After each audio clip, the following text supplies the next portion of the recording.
remind all of us of a time, not 37 or 30 or 39. This was when they bought the property here in Connecticut. The husband, off his figure, was very light complected, and he could easily be mistaken, I guess, for being white. So he was sort of in those circles. He was buying the property that becomes the farm. They had cut the deal, he was buying the property. And they learned that he was married to a black person. And that changed the deal. The whole deal was off. Now, if we sell you this property, the other property around it has no value. This is in our lifetime. This is Marian Anderson we're talking about. This is probably the okay. When you say nobody, that she was somebody, but the policies didn't matter, and it didn't matter, who she was.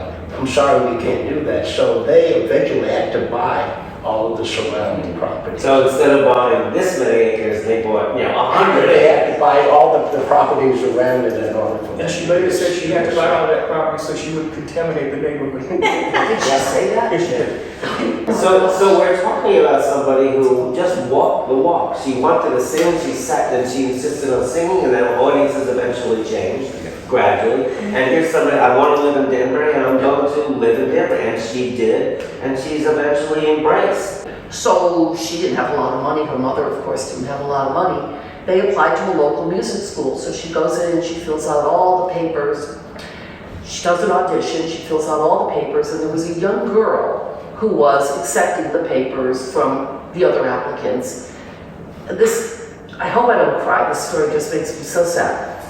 So she hands her paperwork to this young girl, and the young girl looks up at her and using very poor language, swear words, everything, she says to Marian Anderson, "We can't even consider accepting you." She said, "You're a," and then she used some sort of word to describe what her color was. And she said, "So we can't accept you, and here's your paperwork back." And Marian Anderson just stood there and looked at her, and this is what Marian Anderson thought, this is what she wrote down years later. She said, "A girl that young, surrounded all day long by beautiful music, which should put joy in her heart, instead is a bitter person." She said, "If this were an old lady," she might have said in her 50s or something, I don't know. "If this were an old lady with, an ugly face and bitter personality," she said, "that I would understand that." She said, "But this was coming from a young girl." And Marian Anderson said she didn't say one single word, and all I could think of was she didn't say a mumbling word. She didn't say one single word. She turned around and walked out of there and never went back. And that story was in the WNET, the PBS. You know the story too? Well, it was in the PBS American Masters program. Oh, I didn't know that. Which was a 2-hour program about Marian Anderson, and Sam Hyman actually is featured in that from the NAACP Danbury chapter, and he spoke very eloquently about her arriving in Danbury and such. And I recommend that show very much because that actual story is in I didn't know that story was anywhere. Wow. Yeah. The spiritual that she sings about, they crucified my Lord, and he never says a mumbling word. And when I'm just really thinking about when she was confronted with those things, and she never said a mumbling word. And there's some disrespect. Yeah. So I'm just wondering, when she sang that song that way, Makes you wonder. my gosh. She had fire. She had fire. Think of Carnegie Stage when they had the 100th birthday for her. And the Morgan State Choir was there. I mean, the stage was just full of singers. It was a huge stage. And at the end, there was a thing on the wall of her singing that song, and it got quieter and quieter. And the last thing she said, and you never said a mumbling word. It was just so amazing.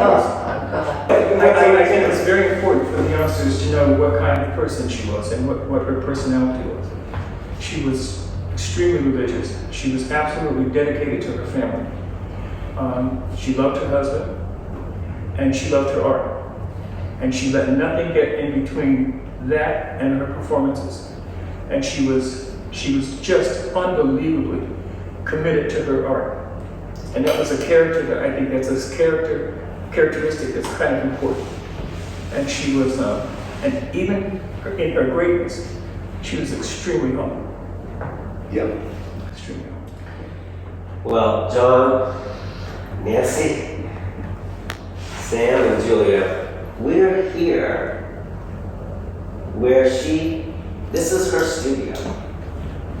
And this studio was designed and built by Orpheus with the ceilings shaped for acoustics, for her art, for her beautiful expression at the highest level.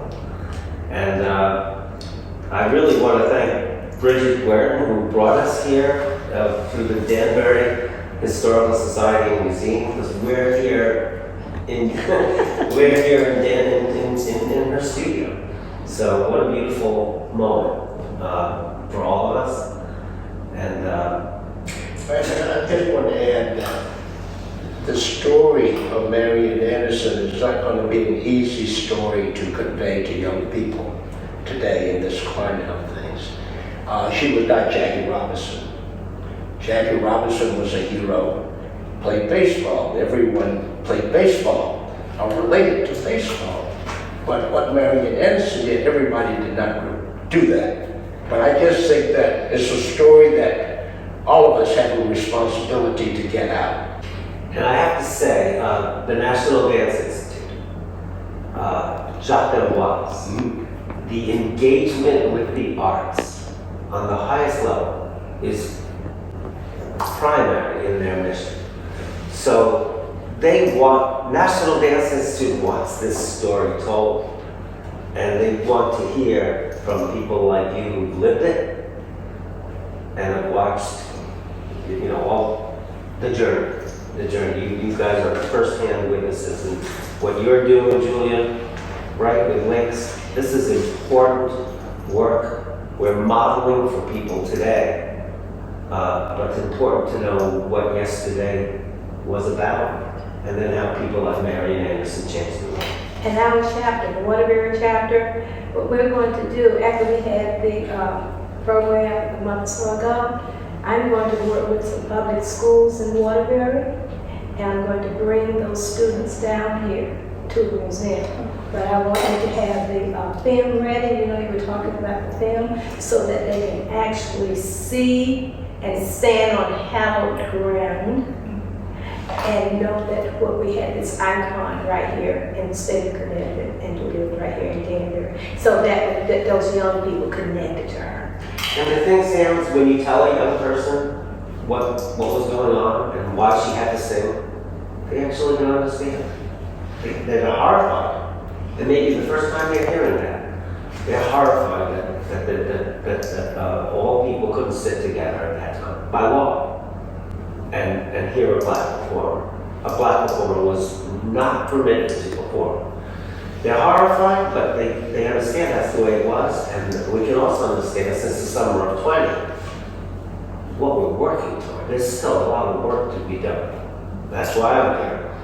But in a hip-hop culture, it's hard for it to break in with something that's not going to fit into the narrative of hip-hop. So when we're talking to young people in particular, a culture that embraces hip-hop, and this doesn't seem to have a lot to do with hip-hop. Okay? I don't think it needs to. I actually think that hip-hop has brought in so many white audiences because there's an honest voice coming out of it. There's a neighborhood, there's a place, and there's so much interest from the white audience and the black audience that actually just to hear that a musical performance did this, I bet you would get respect if we had a hip-hop artist here right now. I really mean it. They may not relate to the style in which she sang, but I think they would understand. I think so. I think they would understand what she... It has to do with educating It's education. and exposure. Yeah. Bless you all. Thank you. Thank you. Thank you.